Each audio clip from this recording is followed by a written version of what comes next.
What's up, everybody? Hey, welcome back to the Real ResQ Podcast, powered by Vertical Helicast and part of the Vertical Podcast Network. We've got a bunch of good podcasts on this network, including Hangar Z Podcast, the Vertical MRO Podcast, and the Helicopter Podcast. Go check them out at verticalhelicast.com. Amazing stories across the platforms. Okay, now let's say thank you for our sponsors for this episode. Breeze Eastern, dedicated to the mission, the world's only dedicated helicopter hoist and winch provider. Check them out at breeze-eastern.com. Precision Aviation Group. Their precision is the key to your performance. Check them out at precisionaviationgroup.com. And of course, I've got to mention therealrescuestore.com. Get all your gear, your swag for your favorite podcast. That's right, this one right here at therealrescuestore.com. Now, coming up next in this episode, I connected with this lady through social media after she listened to two of the guests on this podcast. We were messaging back and forth, and she was telling me some of the stories that she had, and I was like, please come on and share some of these stories with everybody on this podcast.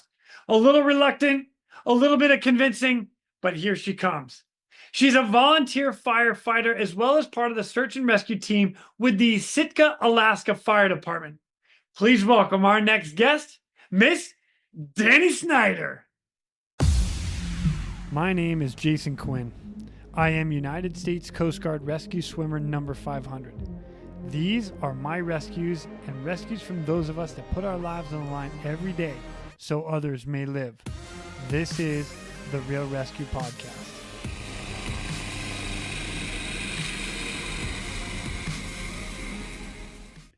Ladies and gentlemen, welcome back to the Real ResQ Podcast.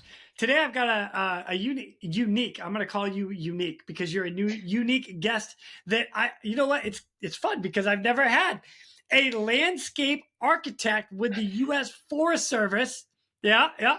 And a volunteer fire department or fireman at the Sitka, Alaska Fire Department. Is that all accurate? Is that all right? Basically, yeah. Okay, firefighter cool. with the fire department, search and rescue team member, landscape architect. That's awesome. Ladies and gentlemen, Miss Danielle Snyder. We're going to call you Dani. What's up, Dani? Hey, how's it going? It's awesome. Thank you so much for joining me. I'm excited to talk to you about a whole bunch of your stories. And it's funny because you've been doing this for so long. You've got good stories, you've got bad stories, you've got happy stories, you've got sad stories. We are not going to get into all of them, but there are a handful that stand out to you, and that is what I'm looking for. So, but let's start with the beginning. Like, who is Dani? Where are you from? Give us a little background, and how did you end up in Sitka, Alaska? So I grew up in West Hartford, Connecticut. Hartford. Sort of. Hey, where's the New England accent? Hartford. No. Did you already listen up there? Connecticut does not have an accent. Boston, everywhere else does. Connecticut does not have an accent. Okay, wait. All right. So we're going to go to the next question. Yankees or Red Sox? Whalers, dude. Oh my gosh. I'm old enough that I remember the Hartford Whalers. Hartford Whalers. For those that don't know, that was the hockey team of Hartford, Connecticut. Big rivalries between Boston and Hartford, and then New York and Hartford. Yeah. Oh, and then they sold the team off. I don't even know where they went, but yeah. I don't know either. The Hartford Whalers. Oh my gosh. That's fantastic. Okay. You know what? Cool. I like it. We went old school. Yeah. Grew up in the suburbs of Connecticut, basically. My mom made me a skier for sure and a hiker. Her parents came over from Switzerland, so there's like a heavy mountain vibe on that side of the family. And went to school for undergrad in Boston, or outside of Boston, I should say, Somerville. And when I was in high school, my brother's older than me. He became a climber. So he needed someone to belay him when he came home to visit, basically. And so I was the belay partner. He took me climbing. He made me a climber. That's excellent. Yeah. And Did you guys so, climb and ski all through New England? I've got multiple yes, questions with this right now. So, since I grew up there, first question: did you ski Wachusett Mountain in Massachusetts? Because there was only Butternut, probably not, yeah, not Wachusett. We skied Butternut, and then near me in Connecticut was Ski Sundown, which is like oh about that yeah, tall. tiny. It's not as a hill in like anywhere else in the world. For us, it's a mountain. Right. But my mom, I mean, like I credit my mom with a lot of this. She was so hardcore. We would ski Vermont. So she was a nurse. She worked every other weekend, and she would take us every weekend she was off. Every Saturday we would go skiing, and we would leave the house at like 5:30 or 6, drive to Vermont, ski Mount Snow or Killington all day till 4:30 Yes, when the lifts close, and then drive all the way home. that's And that's a crazy. lot. That is a lot. That is a lot. Because it's at least what it's got to be 3 or 4 hours for you to get up just to Killington. 2 to 3, I think. I think it was like 2 to Mount Snow, Okay. 2.5 to 3 maybe to Killington, and then like Oh, I winter get yeah. breaks, spring breaks were Killington or Stowe usually. So we were a Vermont-based ski family, not a New Hampshire or Maine-based ski family. Got it. Okay. So you got to go straight up through Springfield and then Hmm. drop into Vermont in that area and then straight up. Yeah, Yep. I know the route very well. All right, next question is Yeah. since you are climbing and you've climbed all over New England, one of my favorite spots in New England was up in Rumney. Did you guys get to Rumney? I don't remember, honestly. I literally That's just all right. went where my brother took me in the beginning. That's great. I love He it. took me, there's a place with a lot of ice climbing, maybe in I feel like there were train tracks and ice climbing, and I think that might have been New Hampshire. That was my first like winter Cool. camping Oh, situation. that's And so then cool. in college, I was also still a climber, so it wasn't just my brother dragging me around. And so I know I definitely climbed in the Gunks then, and then around Boston. But still don't know if I went to Rumney. I was looking at something recently, being like, I don't know if I did that. But I got to climb in England. I did a year abroad in England, so I got to climb over Oh, there. sweet. I haven't done that Yeah, yet. I would love to. One of my buddies is trying to get me over there, and I'm like, all right, anyway. Yeah. that was my first rappel. My first rappel was on the Sea Cliffs in southern England, and my friend like taught me to rappel in the climbing gym. And then we get there, and to get to the climb, you have to rappel down, and it was like overhanging. And I just remember rappelling down, and he put me on a belay, but that only feels so good when you spin around and you're looking at like ocean and you hear waves crashing on the rocks. And I was just like, oh my gosh! And like the only way to get out of here is to climb out. I was it was a memorable first rappel. Oh, that's pretty cool. Yeah. Dang. Oh yeah, we're gonna share a lot more stories outside of this. I don't want to like divert too far. Like I want to I give you know. some of your rescue stories, but like yeah, I can relate with a lot of what you're talking about. This is fantastic.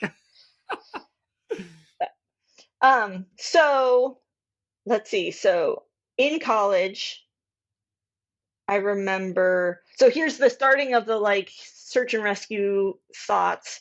Was my brother was a climber, and he was on Longs Peak in Colorado. I was working there for the summer, and he was going to do like a solo mission up the Diamond, which is like a big face on this 14,000 foot peak. And I went to hike it with some friends. And I remember at the trailhead, there was like a little donation box for search and rescue. And I was like shoving money in it because I was like, if anything happens to my brother, please save him. Like I was just really nervous about him being solo up there.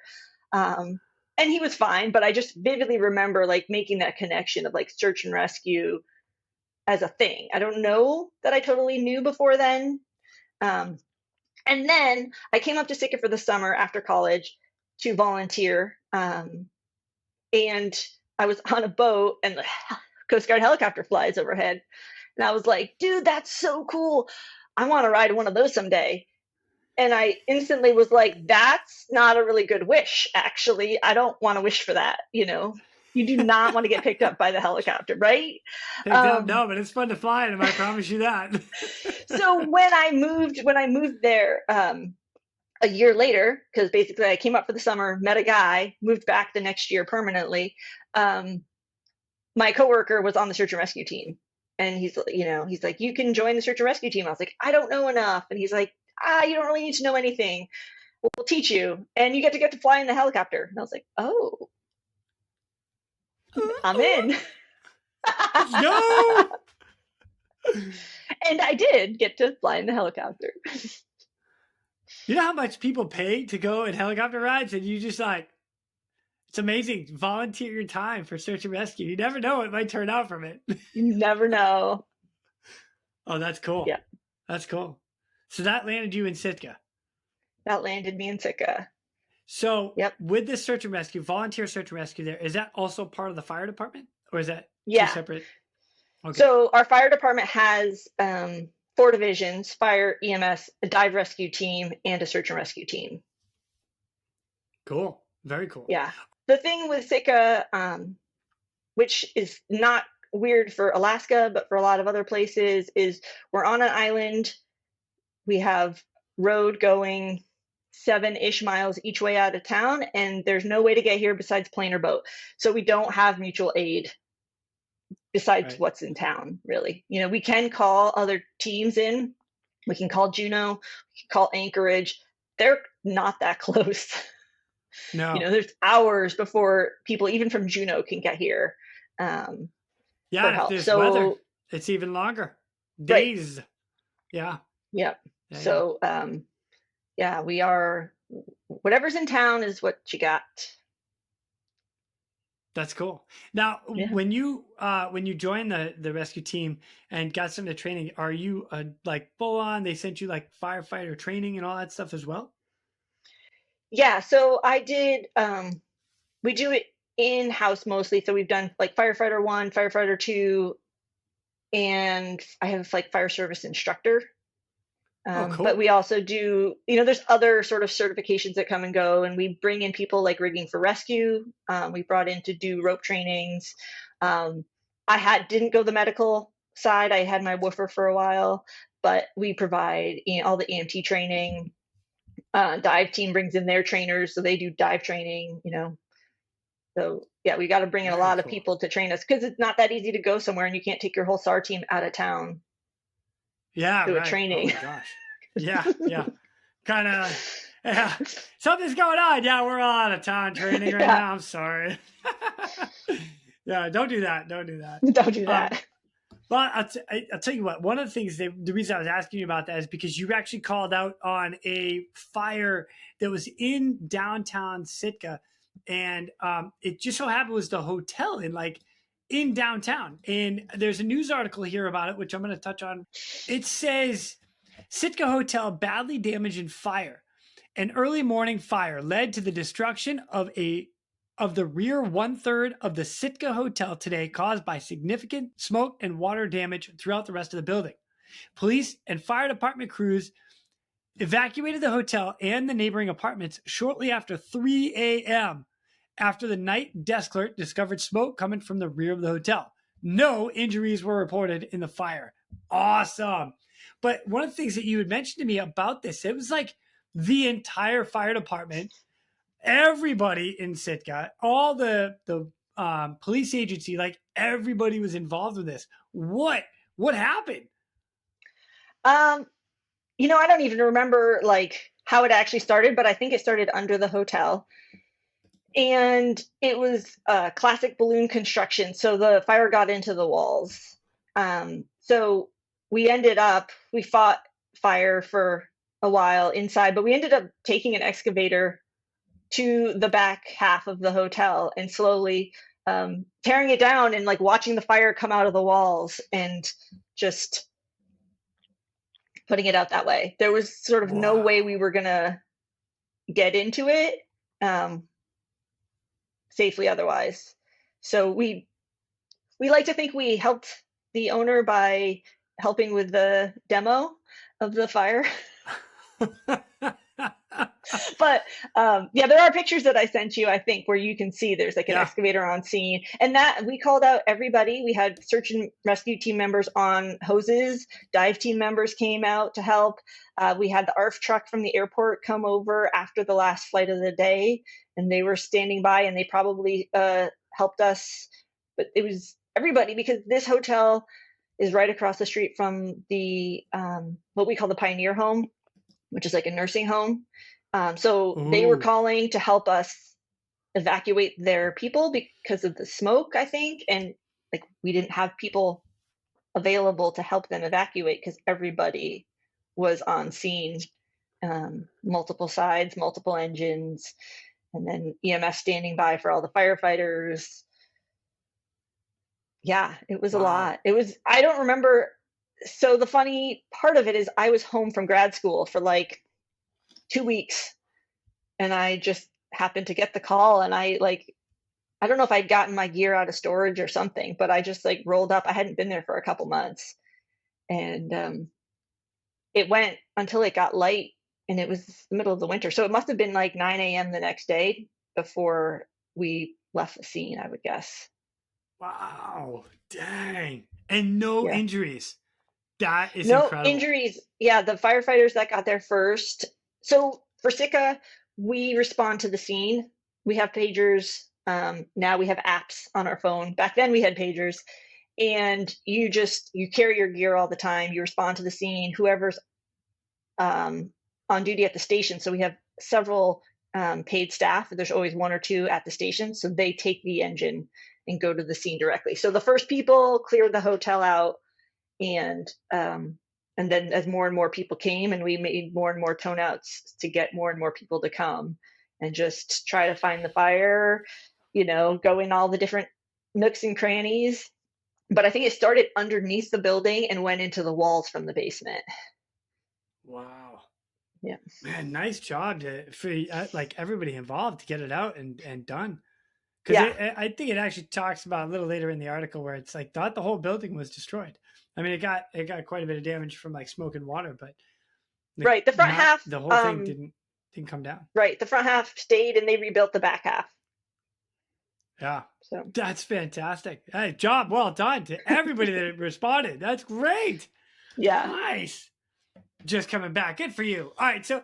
There's a reason I actually brought that one up first. It was not your very first rescue. I'm going to ask you that right now, but because that's kind of like the only really firefighter call that we're going to get into. The rest of them are more search and rescue. And I know you had more. Like, there's a plane crash that we're going to like touch on for a little bit. You responded as a firefighter, but we'll get into that. So let's back up a minute. Do you remember your very first rescue? I do. And I remember it because I am still friends with the two people I responded with, and we laugh about it a lot. So it was a call from an overdue kayaker. So someone, again, this is early 2000s, and there weren't necessarily the cell phones and inReaches out there. So overdue kayaker, and I think it was after dark by the time we got called out. I don't remember exactly, but I got into a skiff with two of my friends, and it's a little like open skiff, and we were tasked with searching a nearby bay, and we had some handheld spotlights, and we spent all night just like motoring, looking along the shoreline, calling for them, hours, absolutely hours. And right as we're finished scouring this whole shoreline, and the Coast Guard helicopter flies in with a massive searchlight, just flies over the entire shoreline in like 10 minutes flat, and said the same thing we did, that there's nobody there. But it was that moment where I was like, oh, maybe sometimes this might be a frustrating job. You probably could have called them first. I'm going to throw that out. Well, I think they were searching other places. I'm sure they I'm sure they did a lot. So sometimes you're like, oh, maybe we didn't need to do that. But you never know until after, right? So you got to go out and you got to do this stuff. And then maybe you might get frustrated that it didn't feel like it was that useful. But you never know until you're done with it and you know how it turns out. So where'd you guys end up finding them? totally out of the search area. Oh, Off in no like a way. different direction. I think I'm pretty sure that the helicopter. There's one woman. I think they saw her, the next morning out on a beach or something. I don't really remember, but I'm pretty sure she was out of the search area. Oh man. So you guys were like cruising down this entire area and they were hey, you Not know there. what? Process of elimination. Exactly. That's half of what we do. Search. Yes. If you're not serious about search and rescue, if you're not serious about search, you're not serious about search and rescue. Yes. Yeah. It's all, I and can't take that's, credit for that line. to me, it's always about like the whole team does all this work. And it's really easy to feel like if you're not the person that finds the subject, or you're not the person who does the hands-on rescue, that like, I'm not as cool or something. But you've got to do all those things. You've got to have all those people get out there. And hours of just walking. I do appreciate the sound effects too.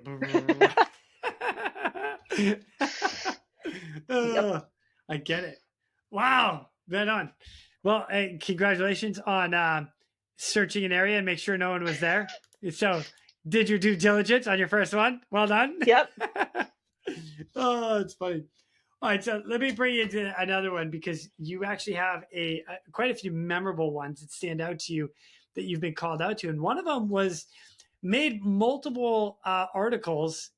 So let me bring this up right here, and that is you guys went out and did a search and rescue on what's known as Bear Mountain. So there were hunters stuck, and I'm gonna read this real quick. Hunters stuck on Bear Mountain rescued. An intense rescue effort lasting nearly 24 hours, Friday and Saturday, the Sitka Volunteer Fire Department search and rescue team got 2 stranded hunters off the ridge of Bear Mountain. Rappelling down the sheer flanks of the west face of the mountain into total darkness, a 4-person rescue squad reached the hunters at about 3:30 a.m. Saturday, more than 8 hours after the pair called for help on their cell phone. Later in the article, you're actually quoted, which I also find funny as a side note, like everything that you have done in your life prior to this, like rappelling in, set you up for full success on this. I'm just going to throw that out there, okay? But here's what you're quoted saying. Snyder, in her first night rescue since joining the team in January, said she was alternately frightened and exhilarated on the steep slope. Quote, "It's not vertical, but it seemed pretty close," she said. And then apprehension of waiting for her turn to rappel was often harder than actually going down, she said. Quote, "It was slow, but it was better to be rappelling than it was just to be sitting there in the dark," she said. By the light of their headlamps and taking direction from the spotter with the night vision equipment lower on the mountain, the team continued their slow and arduous descent.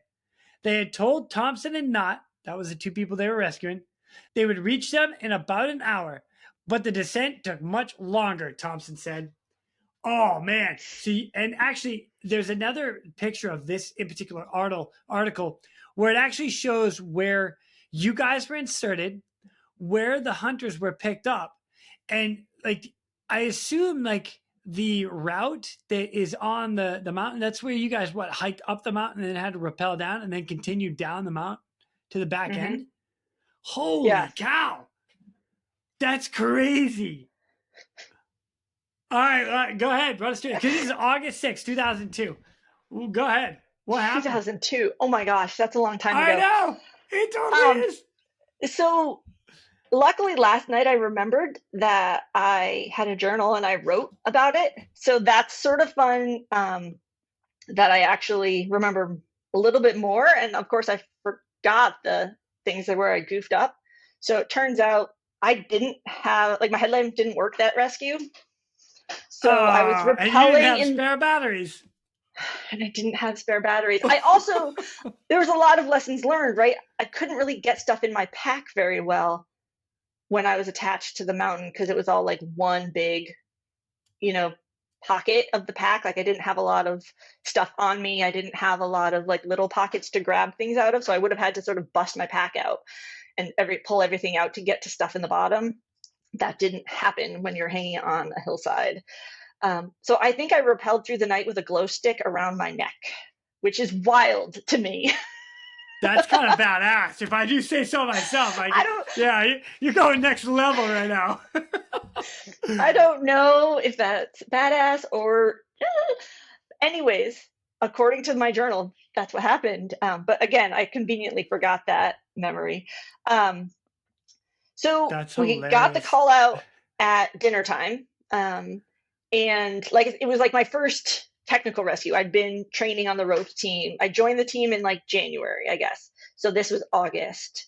So I'd been training with the rope team, and it got called out for a technical rope rescue. And we're like, oh, you're going to get flown in by the Coast Guard helicopter. And I was, excited. That was going to be probably my first helicopter ride, but also like, oh, that's scary. And the mountain's right outside town, so you can look at it. I knew where they were roughly, and I knew that like, oh, they're on that face. That looks like a very steep vertical face. Why are they there? That's a great question. So we did get flown in, and I vividly remember getting into the basket. We were getting lowered by basket to a snowfield, and I get in, and I hit the ground, and I was like, do I get out now? And I start sliding down the snowfield. Like as soon as I hit the ground, because it wasn't flat, it was, angled. So I'm sliding down thinking, am I supposed to jump out? And then I sort of like swung back up into the air, and they went to try again. And I was just like, oh, okay, good. So then they I don't know if they repositioned, lowered me down again, and one teammate was already down there, so he grabs the basket, and I think I'd probably shot out of it like a rocket, just like, get me out of this basket. Because I don't remember exactly, but we were like probably 2,000, 2,500 feet elevation that we were getting inserted at. And so that was like the start of the rescue, was like feeling like I almost fell out of the basket because I was thinking I'd get out and yet getting pulled back up into the air. Then we had to climb up a bit, and then we get on a ridge, and it was really cool. We could actually hear music from like people partying down at the end of the road, which I vividly remember, like just hearing music for like hours that night. And then we set up rappels, and yeah, eventually, I mean, it was August. The days were not super short, but they weren't super, super long. And I know my teammates had to sometimes help me because I went to turn on my headlamp and it didn't work. So I know we'd get on rappel, but also the other like notable thing is, because maybe there were so many of us, or because of the systems we used at the time, we were rappelling on Munter's hitches. Which, oh, interesting. Okay. Like we had stuff, but we didn't have like a bunch of ATCs, which is sort of a standard rappel device now. So for whatever reason, we're rappelling on Munter's hitches, and let me tell you, when you rappel 4 to 6 people down a rope multiple times, it twists the heck out of the rope by the end of it. Like it was a nightmare. We got down, so we got to the guys. They were fine. It was just they basically hit a point where they were like, boy, we don't want to keep going up, and it's sort of sketchy going down. Like I think they hit a point where they were like, this is so sketchy, we can't go down, let's keep going up.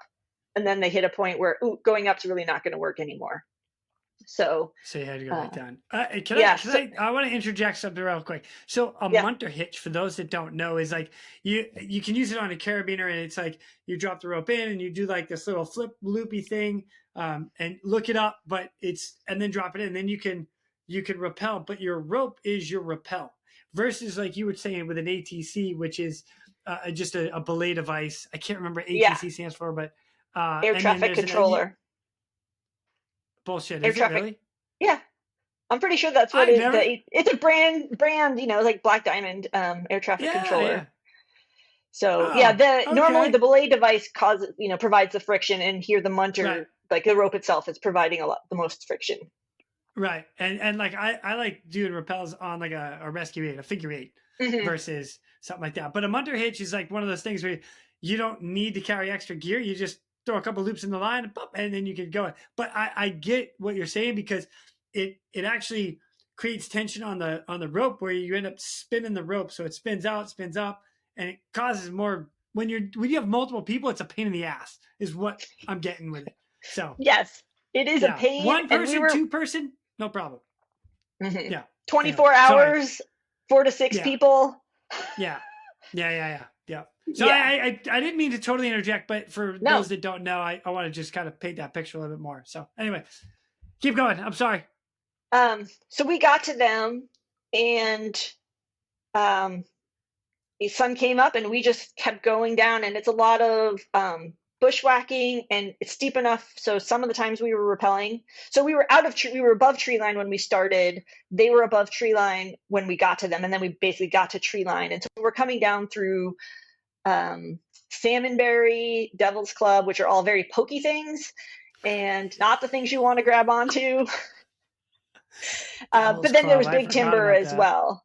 And it was just, it was a lot of people, because we didn't know what we were going to need, right? Like, it turned out to be, we were just rappelling, and so that was fairly straightforward. But we had a team of 4, so that if we had to do lowers and hauls, we could have. But it got to a point where I remember at one point we're in big timber, but it was still really steep, and I just anchored myself into a root of a tree because I was afraid I was going to fall asleep and fall down the hillside, because we were all sort of like nodding off as we had like waiting for our turn to rappel. Oh my gosh. That would have Yeah. been terrible. They're like, you're almost there. Oops. And near the end, we ended up sort of rappelling into a waterfall. That was fun and refreshing. We were all, hadn't slept all night. And then there was, now I think where we came out is a trail. So had that trail been there, it would have been really easy, but this was before the trail was built. And so we had this, what felt like forever. We could see our teammates like across this thicket of salmonberry, but we couldn't, which is all thorny.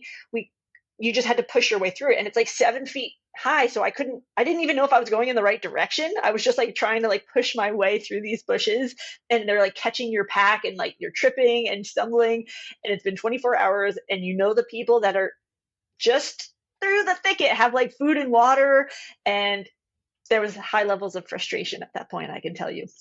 I think there was lots of screaming on my part. I think that Could the be teammates, vulgar language being used on scene. the teammates might have been highly amused by the noises coming out of the thicket. Oh my goodness, that's hilarious. Hey, it's a good thing I know an architect that a landscape architect that can go make trails now. I'm just saying. Yeah, I'm just saying. Exactly. Oh my so God. yeah, that was that one. They came out. Everybody was fine. Nobody was injured, and it was good. When you guys were able to rappel down to them, and again, like following that route that you guys did did they end up rappelling down with you then? Is that you just kind of threw them in a harness and said, okay, this is how you guys are doing it? And Yep. And wow, they were nice. they're very capable people. Yep. Did we say who they were yet? No, we did not. So they were members of Air Station Sitka. So they were Coast Guard people. What do you call them? Yes, they were. Coasties. Coasties. Yeah. Okay. So they were coasties. Out having a good time, got in a bad spot, and got stuck. They got stuck. So maybe they had rappelled before. I don't remember, but they've just joined in on the rappelling crew, and might have gotten frustrated that there were so many people that it was taking a lot longer than they realized it would. It's hard when there's 6 people and you're like, wow, I could probably go faster if I was just by myself. And you're like, but you called for a rescue team. Yeah. You know what? All right. So there's 2 ways to look at this. One of them is, they got to a spot that they were not comfortable with and made an appropriate call to say, help. And nobody fell. Nobody got hurt. Nobody died. That's amazing. Right. And the rescue team came in and did their job. The way it's supposed to go. Yeah. And I remember vividly that we were talking with the air station about getting a helicopter pickup sort of along the way once we got to them. And the risk analysis, that I don't know what they do, but it wasn't working for them between like the hillside and the angles and the mountain, and the fact that we were all fine and we had a way out.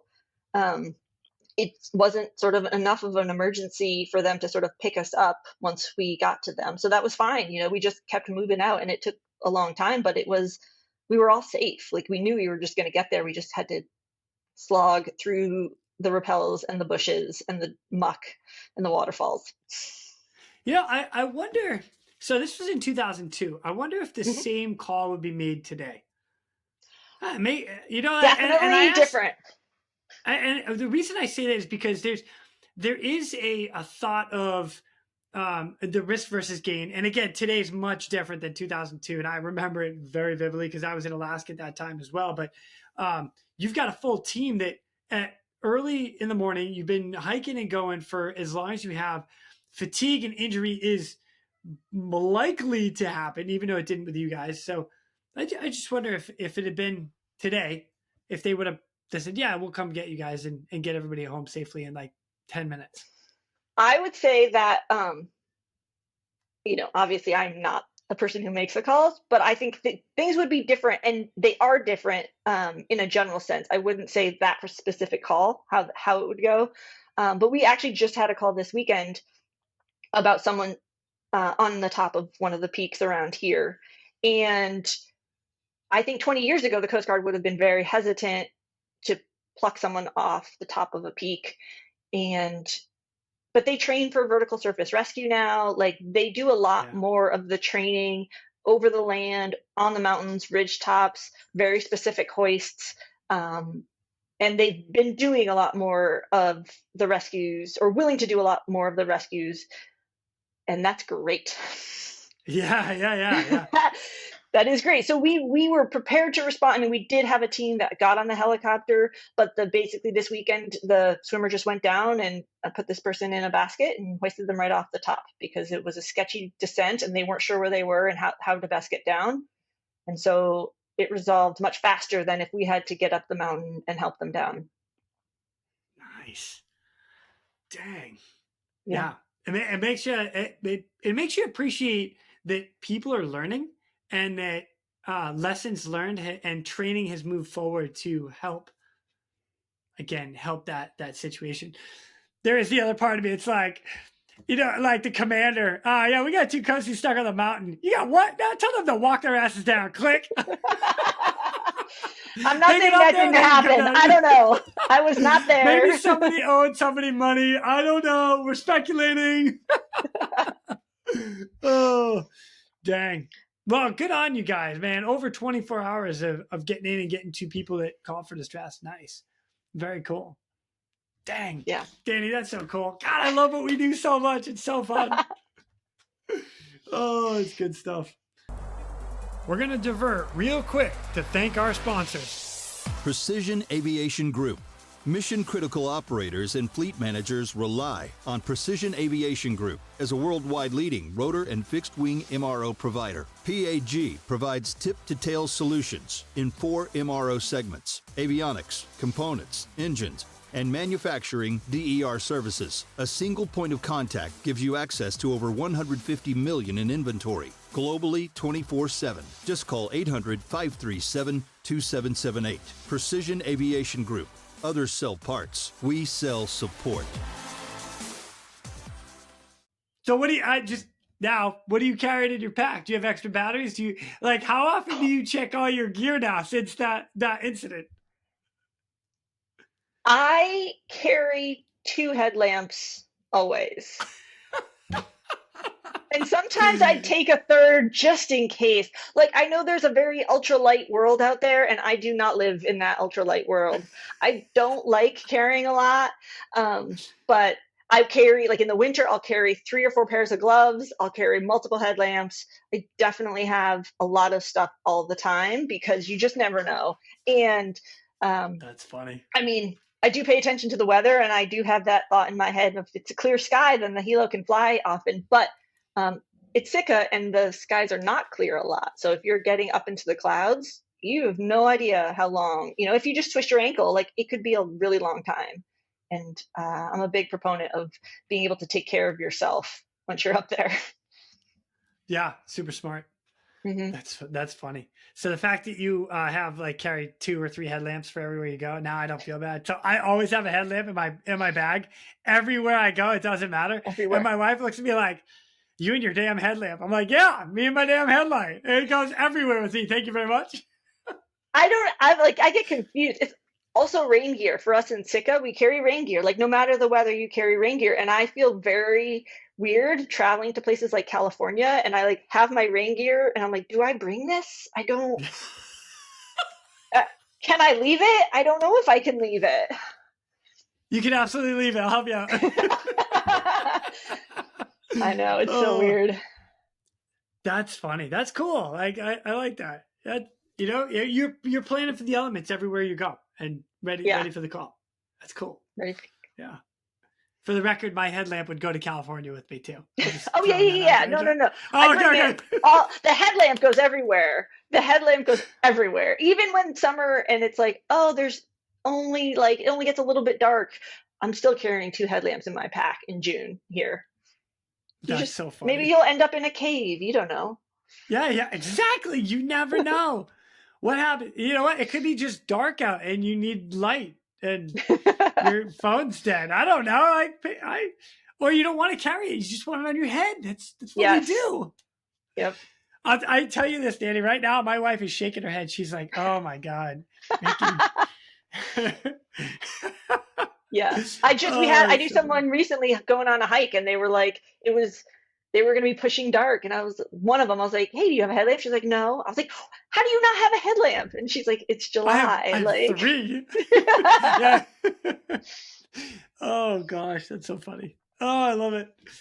All right, Dani, I'm going to keep going because I'm really enjoying our conversation here. So I'm going to move on to some plane crashes. And it's interesting because, I actually hear a lot of guys that are up there, fellow swimmers, pilots that respond to plane crashes. It happens a lot. And like you said a minute ago, Sitka and I will say a lot of Alaska is you'll have a beautiful sky, you'll be flying, and all of a sudden the weather will just turn on you. And you'll be like, I am 0-0. I have no idea where I am. And next thing you know, you're getting reports in ELT of this. And so you've had some good ones. You've had some bad ones. One of them that I'm going to mention is a bit of a bad one, but very interesting story because the plane crashed in downtown Sitka into a house. What? Yep. So it was really foggy that day, and I don't remember the actual details. But so you remember for the hotel, I was back in town for just a couple weeks. I was in grad school. Well, this was summer and I was just back in town for a couple weeks. And I remember getting in my truck and like seeing this plume of smoke coming from downtown. And I turned on the radio and there was like emergency broadcast on the radio saying like, nobody go downtown. And so I just drove to storage and grabbed my fire gear and just went to the scene. I was like, I don't know what just happened. And so a plane had somehow crashed into a house. And everyone on board the plane did die, but the woman who owned the house, from what I know, the story was that she had left just half an hour earlier to go get a milkshake. And so she wasn't in the house when the plane crashed into it, which was a massive miracle. Wow. And I don't remember how many people on the plane or, what it was, but I was actually due to fly out on a small plane in a couple hours. So I responded to the scene and helped out. We were just spraying water on it. Like it wasn't a house you could go inside at that point. Right. Yeah. And I stayed on scene for a few hours, helped where I could. And then I put my gear away and went to the airport and got on a small plane to fly out to another place that I was going to, which was probably one of the spookier plane rides of my life. Yeah. I forgot right here. You actually sent me an article of this one as well. It was Monday, August 6th, 2007.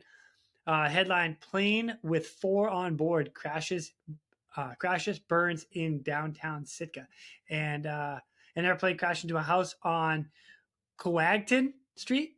Is that right? Kagwantan. Thank you. In central Sitka today, engulfing a small wooden house in flames. As many as 4 people were reportedly aboard the plane, which was at the center of the intense fire that destroyed the house. That's terrible. Oh my gosh. Mm-hmm. I'm so sorry to hear that. And again, I know you and I talked about it a little bit, is just, it happens a lot out there. And like one of my best friends, Tony Puglia, who was a rescue swimmer, and he was up there for a while. I mean, he responded to a couple plane crashes up there. Bob Watson, another guy, responded to a plane crash out in Kodiak. Like, yeah, they happen a lot. It's sad. I think I've responded to 6 plane crashes, and there were some that we stood by on that we never fully, we never ended up responding. It is not what I thought I was signing up for when I joined search and rescue, for sure. I was definitely in like the rope world, the climber world, the thinking we're just playing with ropes. And I did not expect plane crashes. And, I had one fairly early on, and I thought that was wild and crazy. And I didn't know that was going to be, one of the more common sort of calls that we would go on, for sure. Yeah. Well, I'm going to touch on one of them in particular because not all of them have been bad for you. As a matter of fact, there are multiple stories that were reported on this one. And one of them is out of, Alaska's news source. This is online. Miraculous. The story of rescue and recovery after a deadly Southeast Alaska plane crash. The sole survivor of a Southeast Alaska plane crash that killed 3 people is now being treated at a Colorado hospital, where her family describes her tale of recovery as miraculous. Says another article here in Petersburg Pilot, it's Petersburg, Alaska weekly newspaper. Plane crashes on Admiralty. 3 dead, 1 survives. Rescuers reach a crash site of the Cessna 206 aircraft on April 8th, which had been traveling from Wrangell to Angoon that morning. The Admiralty Island crash site was high altitude, which coupled with steep terrain meant the mountain rescue team from Sitka was required to reach the plane. Then there's one more in the Sentinel, and really this headline, same thing. 1 survivor, 3 dead in SE plane crash. So, plane crash, survivor in critical condition. You guys get launched out. This one stands out to you because of the one that survived. And the pictures are crazy in the position of the aircraft and what you guys had to respond to. So give us a rundown. What happened? So this was a pretty unusual situation for us in that there were several people on our team that were at the fire hall. We had an instructor in town from Rigging for Rescue, which they're out of Ouray, Colorado, technical rescue, instruction. So we were doing pre-planning for a course that was coming that weekend. And basically somebody walked in the room and was like, hey, there's a report of a plane crash. That's all we know, but go get your stuff. You're going to the air station. And so we all run home because we were just in planning mode. We were just paper and pen that day, just planning out what we were going to do for the weekend. So we all go home, get our stuff, but there was 4 of us plus the instructor. And this instructor is a very, very, very capable instructor, from also a member of the Ouray mountain rescue team. So we're hey, come with us.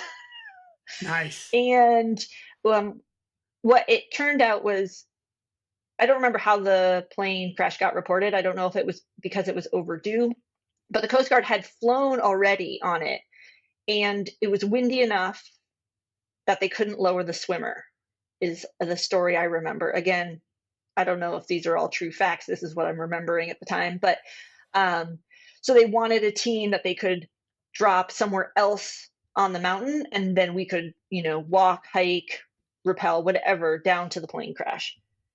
So they knew where it was already, I think, by the time we were flying over. And the reason Admiralty Island is basically between Juneau and Sitka. So we're on an island. Then there's Admiralty Island in between Baranof and the mainland, and Juneau's on the mainland.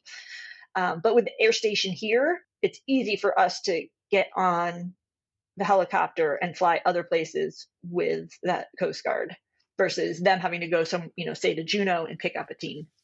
So we do sometimes deploy to other areas with the Coast Guard. And so we had a team, and we could see the plane crash, and they let us out above the plane crash. So we could sort of see it on this big snowfield, and they let us off on a ridge above it. And we sent 2 people down. There's 2 other team members that went down, and then 2 of us that sort of staged up a little bit differently because it was, I don't remember the slope, but it was a steep snowfield, and it's April, and it's the afternoon, and we passed a bunch of avalanche slides. Who knows when they had happened, but it's not, it's a season where slides can happen, and we were in terrain where you could have an avalanche. So we thought it was just best not to send everybody all together. So the 2 team members went, and I think maybe they were yelling at the plane as they were approaching, and we were making our way down a slightly different direction, and I think they heard a noise. I don't know if they got a response to their call or they saw something move, but there was suddenly it was like somebody's still alive. And so we're like, okay, chills, just so you know. It was, we did not expect that. You never know what you're going to get. But it had been hours. So it's hard to not be cynical sometimes. And so the person I was with, we went down, and, the plane had just crashed into the snow again, stuff had sort of flown out of the plane. And we opened the door and we're pulling things out. And I know I got really nervous because there was I work for the Forest Service, and the Forest Service flies in small planes, and there was equipment on board that looked like it could be Forest Service related. And I remember just being super freaked out, basically, that oh my gosh, I don't know if I know these people. Southeast Alaska is small. And I didn't know the people, but there is always that moment that you never know around here. It's always somebody who knows somebody. I know people who knew those people for sure. Yeah. And so then there was the moment of the Coast Guard is flying around, and they're like, what's going on? We're running low on gas. And I think maybe, I don't remember the exact sequence of wait, but there's somebody here. So then it was well, we've got 5 minutes. Can you get them out? So, but we were able, the swimmer came down, brought the litter down. We were able to get the survivor out, and she was not very conscious. And she was gone so fast, basically just swim her down, litter, bring her out, get her in, hoist her away. I mean, no idea, but it could have been 15 minutes from getting to the plane and getting her and having her go. I have no idea. It felt so fast. And then the Coast Guard helicopter was gone. And the story, continues where they went to a nearby town. They met a medevac plane or helicopter. And for some reason, I think the story goes that that team had blood on board because they were expecting a different patient for a call that got canceled. So they were able to do stuff to her that maybe they wouldn't normally be able to do. I don't really know medevac language at all. Okay, no, you're good. You're good. But in general, the miracles stacked up for this woman. Wow. She was really injured, and from what I know, she's had a full recovery. And she was young, and it's amazing. And there was a lot of things that aren't necessarily typical. It was not typical that we have 3 people in the station or 4 people in the station just sitting around chatting about rescue who are able to deploy like that during a work day. Usually that takes a little bit longer. Usually the fact that we were able to get her out in the very short time where the Coast Guard was saying they needed to leave the scene. we were able to do that. They were right there. There was a medevac plane or helicopter nearby, like that met them. There's a lot of things that lined up. Wow. And then we were just 4 of us just on a hillside on Admiralty Island. And we knew that the rest of the passengers on the plane had not survived. It was getting later in the day. And it was very like surreal to me because it was so fast. It felt like such a huge, momentous event. And you were like, oh, 3 hours ago, we were like having lunch or something back in the station. Jeez. So we did end up. I'm going to go down 2 rabbit holes real quick because I am going to come back to this. The first one is I like to say this from time to time, and that is I don't think God was done with her yet. I think God has much bigger plans with her because that you're right. Wow. To have all that line up the way it did, for her to still be alive, that's amazing. Incredible. Now, for you guys specifically, I can see this right now. You have this mad rush, this go, go, go. And then there's an eerie silence. The helicopter leaves and everybody's gone. And now you're literally on the side of the mountain. And when I tell you eerie silence, I don't think those that have ever not been in that situation can truly understand what you and I are going to refer to right now. Of that, sit back, take a deep breath of like, holy shit, what just happened? And then it's like dead silent. And you're like, whoa. Kind of like that right there. Kind of like that. Yeah. It's to me, I just remember, like it's just sort of wild. Jeez. All right. So right after the eerie feeling that you have, you guys aren't done yet. Like you still have 3 that are deceased in the aircraft and you guys still have to get off the mountain. So what are the next steps for you guys? So we did have an EMT as one of our teammates, and we had a sat phone, and we had comms back to our base. And so we were able to determine that the rest of the passengers were not alive. And I don't know all the conversations that happened in base. But the troopers, in Alaska, the troopers are in charge of land-based rescue. They're responsible, I guess is the word for it. So they can make some of those calls. And we didn't have the tools with us to recover all the patients or all the subjects. I don't remember, honestly. There's so much I don't remember. But I remember, again, this wasn't my first plane crash. This was now my 4th or 5th plane crash. I didn't really want to stay there overnight, to be honest. I just didn't want to be there anymore. I knew there was a lot of work that had to be done. So our leadership made the call, and I don't know if it was the troopers or the fire department, whoever made the call to fly us home that night. What agency is that? Let me start with that one. So that was just a commercial helicopter. And I think it was the troopers basically, again, I don't know how it works, but the troopers hired or commanded somehow. I assume both. It was the troopers. A little bit of both. You're going to be voluntold. that they were going to come get us. And so Gotcha. I think the company was Temsco out of Juneau. And the funny part of it was, so the Coast Guard dropped us off and we had like the flight suits and helmets, and maybe we still had some of that with us. We had a lot of stuff. And then this teeny little A-Star lands.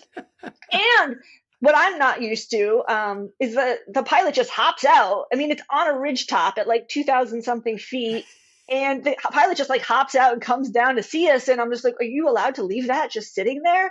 Wait, was it still turning? I can't remember. It must not have been. We're gonna say it was shut down. I'm gonna say it was shut down. Okay, for the record, it was shut down. Now I have seen other things, crazy stuff happen, but we're gonna call that shut down. He landed, he shut down, he walked out. You guys, okay? Yeah, and it turns out he's a heli skiing pilot, and he routinely works on Denali. Like he was headed to Denali the next couple weeks or something. He was very comfortable in that terrain. But then it was like, how are we going to fit all this stuff in this helicopter? We have like big bags, we have like extra bags, we've got these suits. Like we were just packing the helicopter in. And then it felt really surreal because, I mean, to me, those are classic flight seeing helicopters. You know, the A-Stars, to me, that's what, and so it was a beautiful day and we're flying home in like cool terrain. And it was hard not to feel like you were seeing some really cool stuff and on a flight seeing tour. And that is super weird. So you're not the first person to say that. And I don't think I ever put two and two together with that. And until really I started talking to people on this podcast, is we come up, you see some gnarly stuff, and all of a sudden you're in a helicopter flying over this beautiful landscape that just, you're like, wow, God has done some cool stuff with this right now. And you want to take it in, but at the same time, you want to feel that sorrow for what the loss is that you just saw. Like, yes, I understand. I get it. But like wanting to take pictures because, oh my gosh, this is so crazy, but also being like, I feel like I shouldn't be taking pictures right now. But you should. You absolutely should. I did. Yes, excellent. Yeah. I had to have the classic like selfie in the helicopter, you know. It's right. Just... Yeah. Yeah. Like I am sorry that bad things happen. And I'm grateful that I'm one of the guys that I get called and I can go help if possible. I'm also wanting to take advantage of a nice flight over a beautiful sunrise, sunset, or over the mountains. It's amazing. Yeah. So, and you appreciate it like just that little bit more, right? So much more. You might take it a little bit. I go and step beyond. I'm like, man, I'm taking full advantage of all of this right now. So, yeah. So we got flown home, and I think because NTSB was flying to Juneau, and it's basically easily accessible it's easier to get there from Juneau because Juneau actually has like commercial helicopter services. Yeah. So I think NTSB flew to Juneau and they met up with Juneau Mountain Rescue the next day or two of that weekend, and they worked together to extricate the remaining subjects. Wow.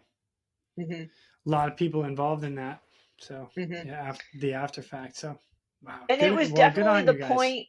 I would say that was the point where I was very aware that I didn't need to see more. I don't know if when you're newer, you like, I want to see it. I want to like test myself and be able to see all the things or spend the time and prove to yourself you can do it. But I no longer needed that. You know what? I could totally see what you're saying with that too. Is it as a younger person in search and rescue, you're getting into it. You want to do that. I think I'm with you at this point in my career where I'm like, I'm good. I've seen that. I'm good. If I have to do it again, I'm more than able and willing to do it, but it's. And we had another plane crash, I think that summer. And same thing, we ended up finding the plane and there's 2 victims. And, you know, the question there was a bunch of people on scene. It was like, who is willing to come help carry the victims out? And I was like, if you need me to, fine. But if you don't, if other people are volunteering, I'm great. I'll stay here. Yeah. You know, I was like nearby, but I didn't need to get close. Right on. You know where you're at right now. That's fantastic. Yeah. Yeah. Yep. And you know what? I'm going to segue into just a little thing. Ready? This is where all of us professionals that do this job, we have to have outlets. We have to have people to talk to. And there are things out there. And when we make crazy jokes that seem heartless and insensitive, it's only because this is the stuff that we deal with. Okay? I'm just saying. Yeah. Yep. We see some amazing and wild things that most people don't. So, dang, Dani. Wow. Woo! We're going to divert real quick to thank our sponsors. Breeze Eastern. For over 80 years, Breeze Eastern has designed and manufactured battle-proven aerial rescue hoists, winches, and cargo hooks. Each product is carefully crafted to support demanding mission scenarios, ensuring the job gets done safely and efficiently. Visit them today at www.breeze-eastern.com. Another thing about that rescue that was notable for me personally was we sent 5 people to the air station. So there was 4 of our people on our team and the instructor from Rigging for Rescue. And the Coast Guard said only 4 can go on the helicopter. And it's like a very small personal win, but I didn't opt out. So I often, as like the lone female on a team, feel like I'm the weakest link and feel like I should be the person to opt out or to volunteer to stay behind. And I just didn't let myself say anything that time. And someone else was like, I'll stay back. And it worked out. But that was for me like a really big personal win to not sort of volunteer myself as the weakest link. And not saying the person who stayed back was a weak link at all, but that was my perception, you know. I get it. You know, can I segue into something with that? Yeah. So I've worked with a lot of different people throughout my career. I've been doing this over 20 years. Men, women, black, white, doesn't matter. Like a lot of people. Everybody that I've worked with has been able to do the job. And that's all that's asked for, is like be able to do the job. I think I've been a weak link. I know I have. There's no doubt, especially when I show up to like a medevac. Man, I got guys that their knowledge is way beyond mine and they have experience beyond mine. I am the weak link in that one, but I'm still there to do the job and I'm still there to help. So for you, I don't fault you for any of that. Go. You can do the job. That's what we're there for. Go do the job. Men, women, black, white, doesn't matter. Go do the job. If you can do it, do it. Yeah. And I think it's taken me a long time to fully like step into that. I did the thing where you compare yourself to the big people. Like, I mean, I compared myself in firefighting to like FDNY. I came of age in firefighting, like during the Rescue Me TV show. I don't know, with Dennis Leary, if you ever watched that. Love that. So, Rescue Me, one of my favorite TV series. Right? It's so good. And that's who I was like comparing myself to, which is one, unrealistic because it's TV, but also like you can't compare Sitka, Alaska to New York. It's just a totally different world. And so, you know, as a rescue team, I would compare myself to like guys from, I don't know, Seattle Mountain Rescue, or even like the Anchorage team. There's just more people. They have, you know, bigger rescues or more frequent rescues. So I always compared myself to like the sort of top-notch people and felt like I didn't measure up, but everybody who shows up is important. And like showing up is the important part. And you don't have to be the best of the best. You just need to show up and be willing to do work. It's maybe not always like the best. Maybe you haven't trained as much as you wish you had, but like you're there and you're going to figure it out. And that has taken me a long time to like appreciate in myself. It's always easier when you're talking to other people about like the work they do. Because I appreciate the people that show up. You don't have to be the best firefighter in the world for me. I just want you to show up and to try and pay attention. Yeah. But there's a lot of teams that don't have a lot of calls and they're still showing up and they're still training. Which is fantastic. You know, like, so we've had a couple female rescue swimmers in the U.S. Coast Guard, and my hat's off to all of them, because there is a minimum for the U.S. Coast Guard rescue swimmers, and it is not altered based on your age, gender, color. Here's the standard. You can't meet it, you don't do the job. Because as my buddy Ivo Pinto says, Mother Nature is trying to kill you. You just have to be one step ahead or stronger than she is at that moment in time. So here's what I would say to that is, and I'm going to put an analogy into this where I did this summer. Okay. So my dad, totally off topic of rescue, but I'm going to circle back. Ready? So my dad and I are redoing a patio this summer. We have to move a piece of granite. The thing was freaking huge. And him and I, we didn't think we could move it together. So I called my wife and my daughter and my mother-in-law. It was awesome. Needless to say, we got that stone moved. And what we did is we ended up putting like the three of them on one side of it. And then I had like half of it and then he had half. And so we picked up it. We made it work. We moved the stone. Let me bring it back to search and rescue. You have a team, which is amazing, by the way, because as a solo rescue swimmer from the Coast Guard having to go down by myself, it's amazing to have a team.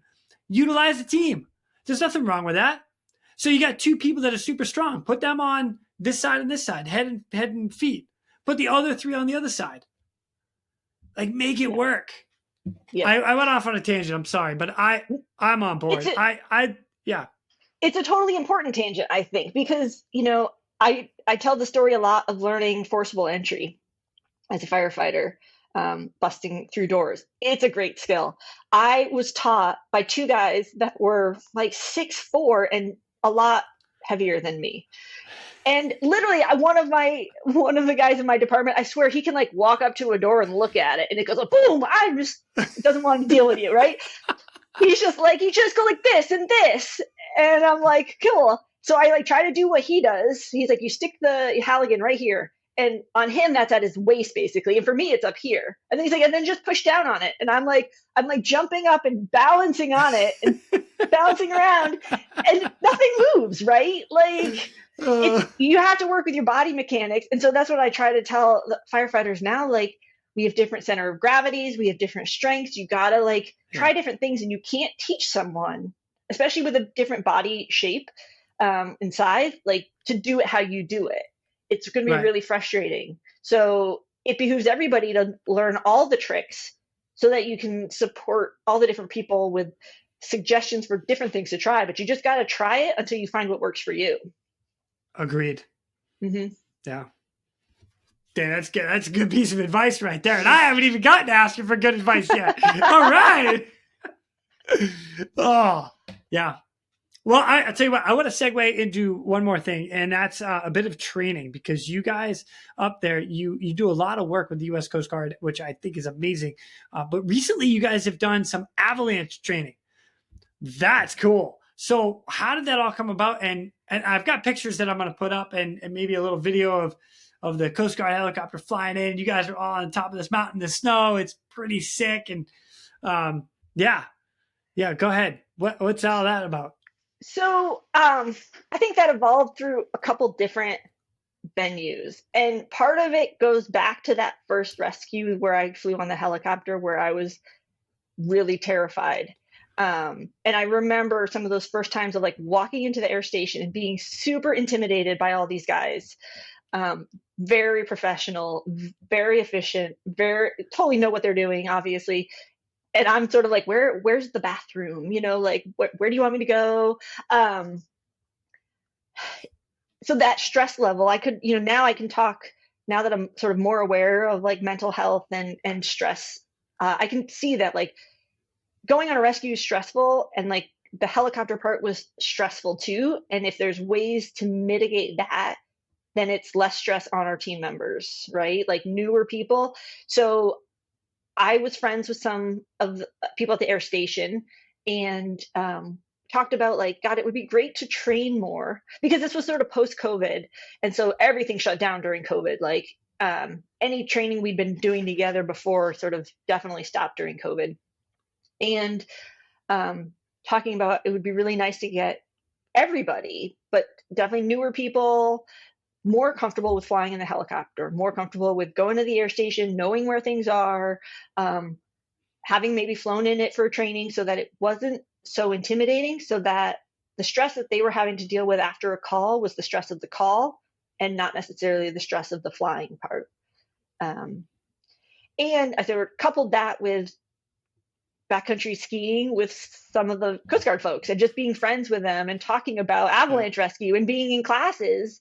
I mean, I took my Avi 1 here in Sitka, and Will Sorockman was in my Avi 1 class, and he was in your podcast a while back, right? Love Will. Yeah.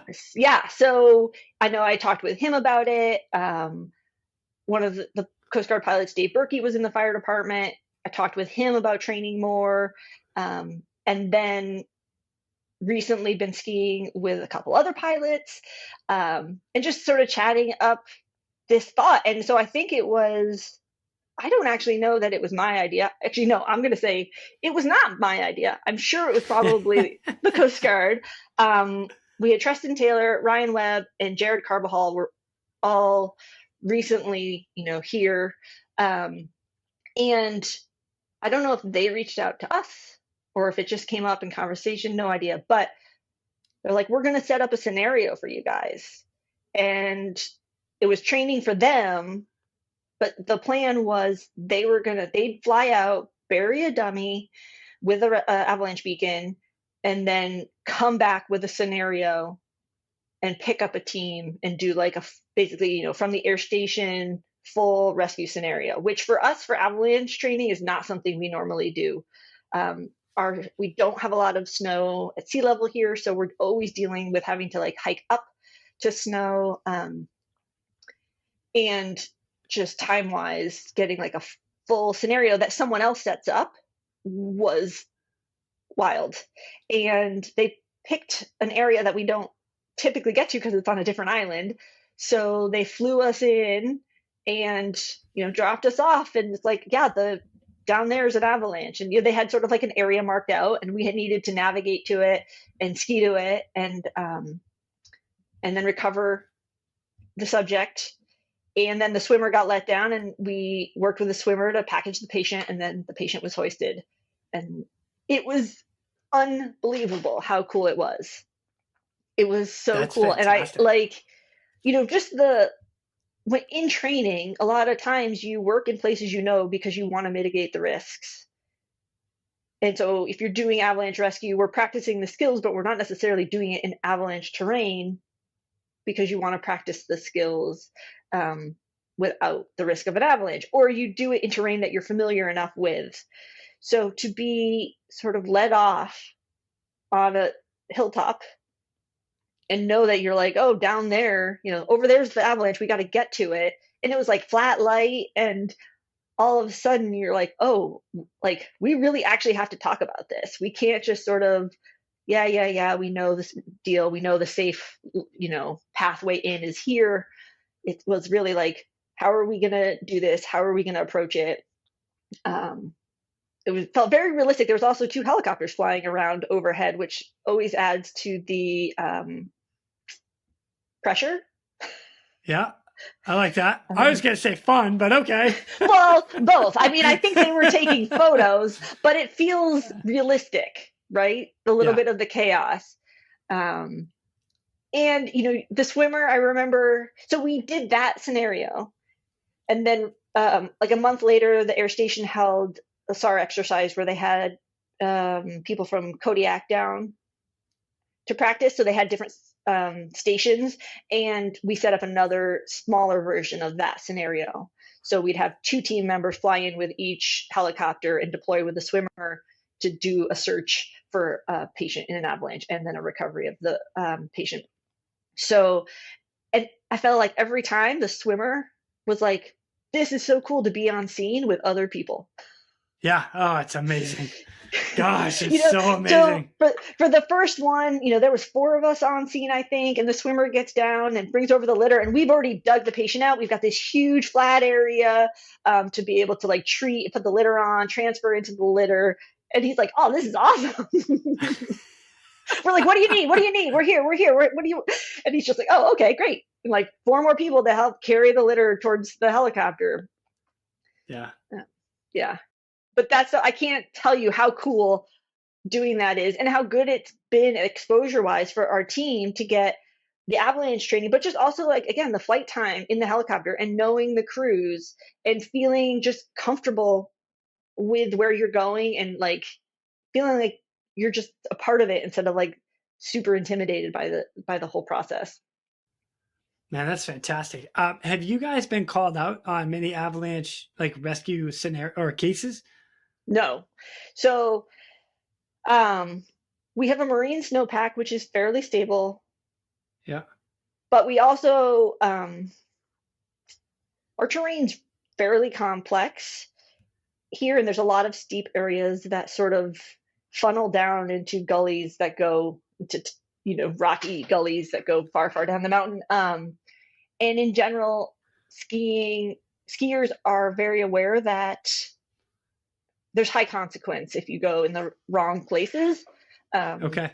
And you realize there's not that many people coming to get you. A lot of the people who ski are on the search and rescue team or in the Coast Guard, I should say. Yeah. And it's not easy if even with a helicopter, you can't get on scene very fast.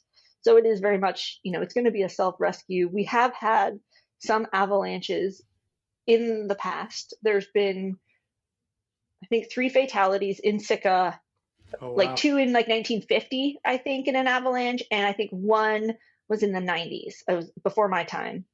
And we did have an avalanche that was a full burial, except for like the boot of the skier in the recent years, and that was it was a group from out of town that had come over, and they self-rescued their team member. So Gotcha. the Coast Guard wasn't called out, but we think about it, right? Like you don't know, and. Right. And a lot of times the Coast Guard's flying on like the beautiful winter days where it's fresh snow, like they're doing their training flights, they're in the air. And I half imagine like the call will come out and we'll be nearby, or they'll be showing up, or, delivering 2 people to a mountain, maybe. Like we're going to have to make it work. So that's the thought, is like to try to figure out, assuming we need to be speedy and we're not sending a ton of people, like that will come later if it's a big recovery rescue. But to get more people on scene, you're sending 2 or 3 people in pretty quickly. That's cool. I like that from multiple aspects. And one of them is just the different terrain, specifically like U.S. Coast Guard guys. So when they deploy and they go somewhere else, that training carries to the next unit or the next 2 units. I mean, not like so much if you're going down to like Florida or something like that, but up at Cape Cod or now or Kodiak, that happens out there. And I know guys that have been stuck in avalanches, like their snow machines and whatnot. Next thing you know, they're in the wrong spot and avalanche comes and they're on like the back end other side of Kodiak Island. So yeah, for us, it's very real. We had a call once a couple years ago. And so the call came in through 911. And I was climbing up to go skiing. So we have to hike about 2,000 feet before we get to the snow typically. And then we can put on our skis and keep going. I was hiking with another firefighter EMT, actually, no, 2 other firefighter EMTs. So we were hiking up. We get sort of the tone out on our phone. We got our phone calls. Somebody knew that we were going up skiing. And they're like, hey, there's a guy, he just called in from the backside of Verstovia. Or maybe they said like the 2,000 foot elevation. We're at the 2,000 foot elevation. So we start going up looking for him. And I knew from knowing the cars in the parking lot, because this is a very small town, that I knew one of the other people that was already on the mountain. So I called her and said, hey, have you seen a guy? She's like, yeah. Or she either saw him or saw his footprints. There's a guy hiking up the peak in wintertime, which is not a typical time to hike the peak. Anyways, we get up sort of to a point right at tree line where you can see higher up, and I see footsteps sort of off in the distance going up this ridge, which is beyond where we typically ski. And I was just like, and call the Coast Guard because whatever happens beyond that point, I could he is definitely in steep terrain. This is avalanche terrain. And if you ever want to get Grant Roberts, rescue swimmer, I don't know his number, on your show, you should ask him about it. But let's go, Grant. The guy ended up going down. He fell like a long way, and Grant pulled him out of an avalanche chute. Wow. So it's real and it happens. So everything you're talking about with all the training, reality, it happens. Mm-hmm. That's why we train. I love training so much. I have so much fun with training. It's almost as much fun as the real thing. Almost. Yeah. We're going to divert real quick to thank our sponsors. The RealResQStore.com. Your shop for all your podcast-worthy gear. From comfortable shirts to cozy mugs, we've got everything to showcase your love for your favorite podcast. So what are you waiting for? Head to the RealResQStore.com and let your gear do the talking. right, Dani. So I have one more thing that I want to talk to you about. Well, actually, that's not true. I've got two because I got all my final question. But this one in particular that I want to talk to you about has ups, downs, and kind of everything in between. And that is because I'm going to go to the article here, and it was KTOO. It says longtime Sitka search and rescue volunteer found dead on Mount Verstovia. Mike Motti, a 39-year veteran of Sitka search and rescue, passed as he lived on a mountaintop overlooking Sitka. First of all, that's an amazing statement right there. Just to say that he passed the way he lived, passed as he lived. Additionally, you have a couple articles here about him. And in the newspaper, the title is Outdoorsman Mike Motti Dies on Sitka Trail. And the first paragraph, searchers for an overdue hiker on Mount Verstovia Trail Friday found the man dead not far from the summit of the popular hiking trail. Now, I don't want to totally end on a low note. And this is what's great about this is because it's not totally a low note. He was a 39-year search and rescue veteran, and you have a lot of great stories about this. So if you don't mind, would you just indulge us with a little bit of it? Yeah. So I'll say that first, if you could have had Mike on this show, he probably would have said no. He was not one to talk about himself at all. There were a lot of things that we on the team learned about him afterwards. He did a lot of things. I don't even know all of them, but I did know him for 20 years or so of me being on the team. And, it starts with a call out in November for an overdue hiker on Verstovia. And so Verstovia is a local trail. It goes straight up the mountain, but it's not super far. And so, you get that call and you're like, oh, somebody, I don't know, twisted their ankle. Or it's a little weird because there's cell service, but things are fine. No big deal.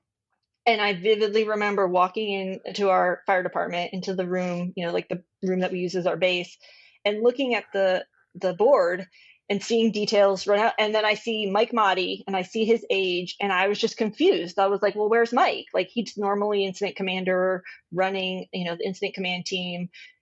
And then I realized oh, that's who we're looking for. And that changes everything as a team. And it changes what you think has happened. Right? When you have a team member, I guarantee he had a headlamp with him. He's not lost. I guarantee you he probably had it. I don't mean to laugh. That's funny. No, he would, right? But it's not just some tourist who got off track. It's not someone who did something silly. It's this is Mike Motti. And so we're responding, and everyone's worried. This is very not normal. It doesn't take all day. And I don't remember when he was due back by, but he was due back at a certain time. And they were trying to ping his phone, and they had a follow, track your phone thing.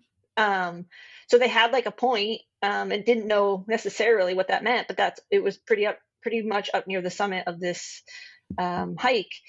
And so we just started sending teams out, and, we sent a bunch of teams out, and I was not on the first team out. I am not the fastest person. I have a good friend that was on that team. And we just started going up and just trying to prepare for what the options might be and how we would help. Right. And so my friend did find him deceased near the top of the trail. I think, again, I feel like I should have checked up on my details, but I'm pretty sure it was his birthday. I think he did this hike every year on his birthday. Wow. And his wife is also a member of the team. His stepdaughter was also a member of our team. So they've been there forever. like very personal, right? Everybody knew Mike Motti. A thing that Mike Motti would have found sort of funny is he also plays the subject for our trainings. So some of the new people, we were like responding and they were like, is this another training? Oh, and we're like, wow. oh no, this is real, you know? Yeah. But what a trip. So I don't know the details of how he died. But from the, articles, it seems like it was quick, and our teammates found him, and the Coast Guard had responded with their helicopter, and I could hear the radio comms. And so one of the things they said is, I don't remember exactly how it worked, but they lit up the scene. So our team, it was a big open sort of snowfield near the top, some trees in it. And so my teammate who was up there was like, if you could just put your spotlight on, like that would help immensely instead of working by headlamp, hiking through the snow. She basically had an illuminated scene. And then the radio went silent for a bit. And the other teams are still either continuing up or holding steady. I don't remember exactly. And conversations were being held off the radio, I could tell you that. And then the Coast Guard lowered the litter and the rescue swimmer came down, and they flew Mike off. And at this time, we didn't know what the situation was, right? Yeah. And as a more senior person on the team, I had a very strong idea of what had happened. Because there's conversations happening, and you can imagine what the conversations are and what the time is, Right. what's being talked about. And what I think was really magic, because, I was sort of the team lead for my team, and there's a lot of the people on my team were like, what do you think happened? What's going on? And I'm trying to say, like, we're just working with the information we know. But I am jumping ahead to like, oh, what happens next? And, the incident commander, and like, what's he going to have to, like, the stress on him to have to tell us what the outcome was. And so what I find magic, aside from the fact that it was a beautiful night, it was absolutely a beautiful day. It was a beautiful night. I think the moon was out. It wasn't super windy or anything. It was just really a beautiful day. And one of the pilots was also a member of our fire department. So he was a volunteer firefighter. So they hoisted Mike and they flew him off the mountain. And I think it was really special that it was one of our members. And then as they flew away, I don't know which pilot it was, but one of them said, they were talking to our base on whatever channel it was at the time, channel 22 or 23 or something. But they were like, basically, we're so sorry for your loss.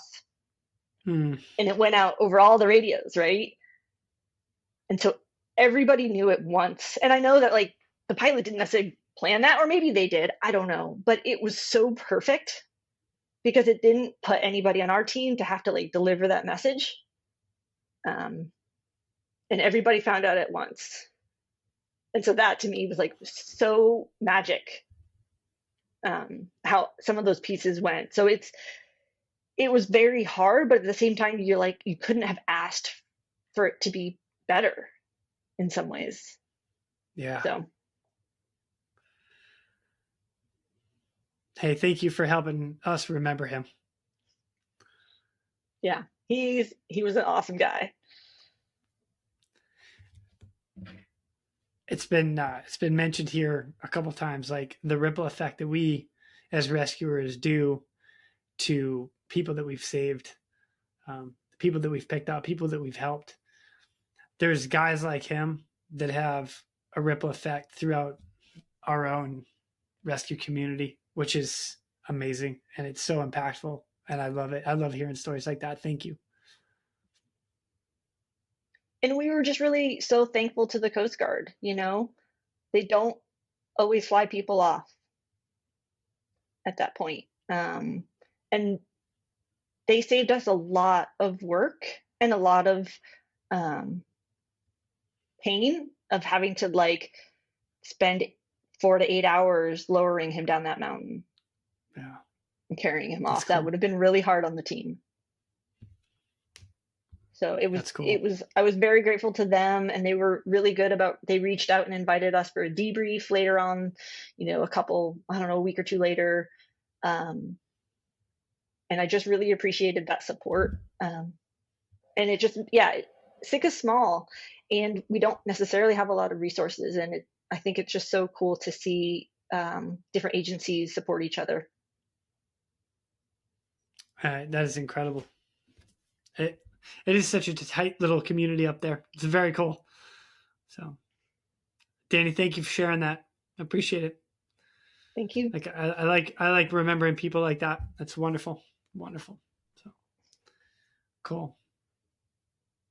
Well, Dani, I want to end this on one last question, and that is, with all your experience and everything you've seen up in Alaska, Sitka specifically, if there was a piece of advice that you would recommend for everybody else doing the job, what would it be?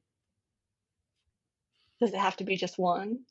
No, this is the greatest part about it. You can leave us with a whole, cliff notes, bullet points. I don't care. Let it ride. Well, I mean, obviously, top advice, carry lots of headlamps, right? Hey, Melissa, that would be my wife. Mel, did you hear that? I just want to make sure you heard that, babe. Okay. Thank you, Dani. So I don't have any idea who listens to your podcast necessarily, but I want people to know, if they haven't already heard about the Responder Alliance. I know you talk a lot about mental health, and to me, I don't want to say I've worked with them, but I've been exposed to a lot of their stuff, and Laura McGladrey and some of her podcasts. That website is a huge resource. And when we have big events— What's the website? responderalliance.com, I'm sure. Okay. I'll tell you what, I will make sure I have it up here on the screen. Okay. I'm all about helping it out. Mental health, I'm all about it. Yep. She talks a lot about the stress continuum, which I'm sure you're familiar with because it's based from it's military based, and she sort of adjusted it for she sort of focused on SAR teams and ski patrol. But I use that all the time. I think it's such a good tool to talk about where you are. So it's green, yellow, orange, red, and sort of in how functional you are. And one of the reasons, we talk about mental health, and sometimes it's just a black or white scenario. And I really like the idea of it being a spectrum. And some days you're green and you're functioning very well, right? And some days you're yellow and you haven't gotten sleep. And that's not always because of calls. It could be anything. But I think I use the tool a lot because actually it's easy to tell yourself that you're fine. And then you can look at this spectrum and we can link to it, but it's, you're oh, but actually I haven't been sleeping well. I'm really irritable. I'm, frustrated a lot. Oh, maybe I'm not green. Maybe I'm not okay.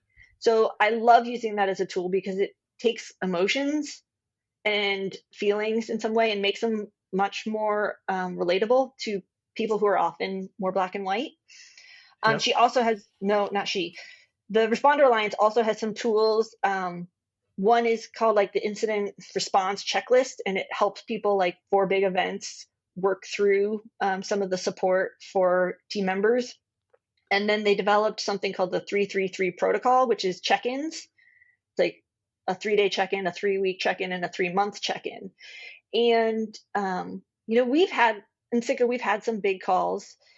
And one of the things I remember through these Responder Alliance trainings that I wish I had known in the past was that everybody feels terrible 3 days after these calls. And whether or not you're super highly involved or maybe tangentially involved, but it was a big deal to you, your body physically feels gross and terrible because of that stress. And that's, again, that doesn't have to be first responder stuff. That could be just life things.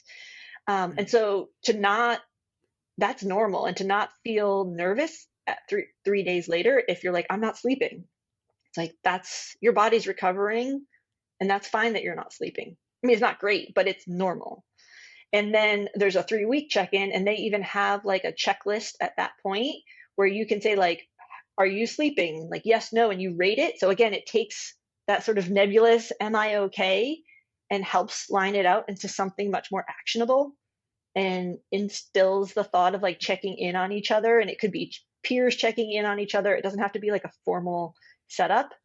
But the resources on that website, to me, especially for smaller teams who may not have a lot of resources, I think are so awesome.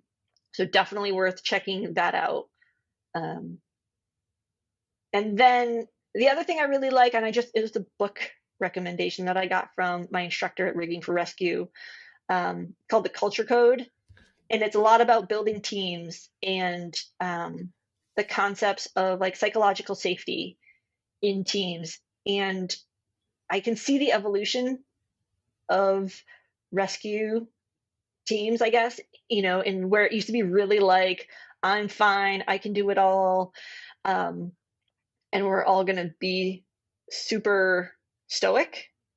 Yeah. And now being much more willing to talk about things and talk about where we are, and realizing that like being vulnerable in a team is important, and being able to say, hey, I'm not comfortable here is important. And like you said, like before, it's all about the team.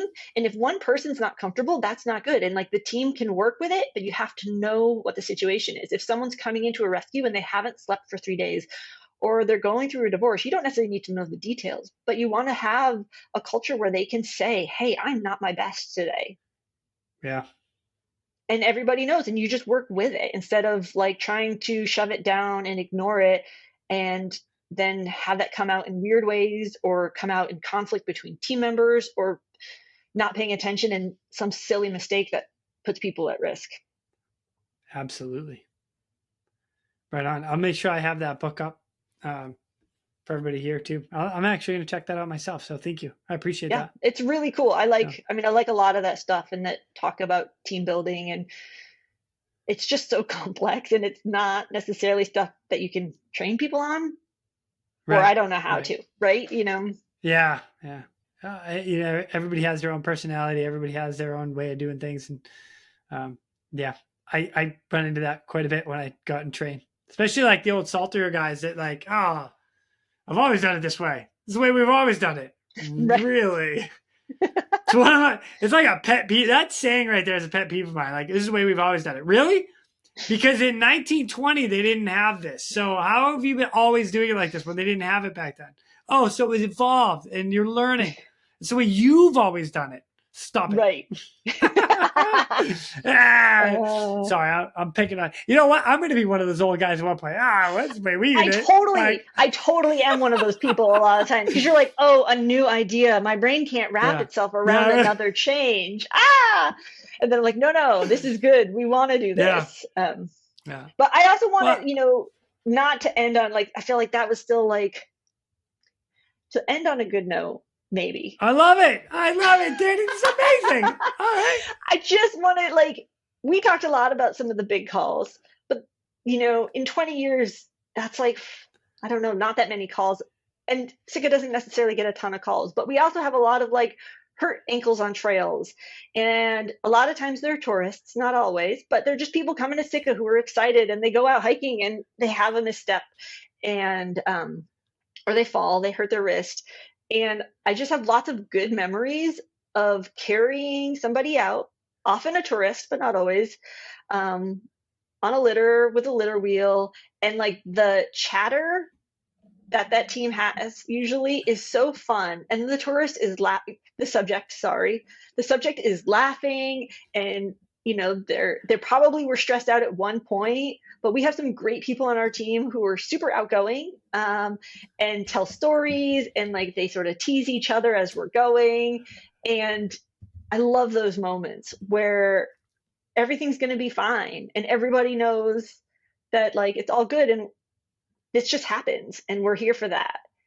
So those smaller calls are totally just as important. I absolutely agree with you. And actually, it's kind of funny. I was just trying to look this up for a moment, because I'm going to end this with a high note on you. Ready? This is good. Oh, God. So I reached out to you based on a connection through social media. I'm like, oh my gosh, you've got some amazing like pictures and stuff. Are you willing to come on? And your response to me was exactly that. Like, I really haven't done that much. And then I'm like, well, I mean, even just one or two. And then all of a sudden I get like a list and your next response is like, oh, I guess I have done quite a bit. And I'm like, yes. So you're not here talking about yourself. You're not here gloating about what you've done. You're here to tell a story. And I appreciate every single one of them. Thank you. Yeah, you're welcome. It's wild to like have looked back on it. It's pretty fun. What we do is very cool. Oh, Dani, I cannot thank you enough for taking time to come on here and just share these epic stories. This has been a wonderful treat for me. Thank you so much. Thank you so much. And I'm glad we did it. I know I was saying that this sounded more terrifying than going into a burning building. And I think I still stand by that. But like rescue, like it all turns out okay. It all turns out okay. Exactly. Yep. It's perfect.